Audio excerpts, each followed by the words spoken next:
ช่องระฆังทองสวัสดีค่ะคลิปนี้มาดูแนวทางมัดรวมฮานอยของเจนุกบารมีมหาเฮงนะคะฉบับนี้เป็นแนวทางประจำวันที่ 4 มิถุนายน 2568 ค่ะแนวทางมัดรวมฮานอยวันนี้นะคะเจให้เด่นที่ 7 ฟันที่ 7 ค่ะ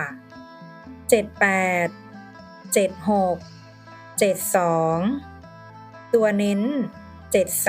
73 ชุด 3 ตัว 7 8 9 แนวทางโดยเจนุกบารมีมหาเฮงค่ะ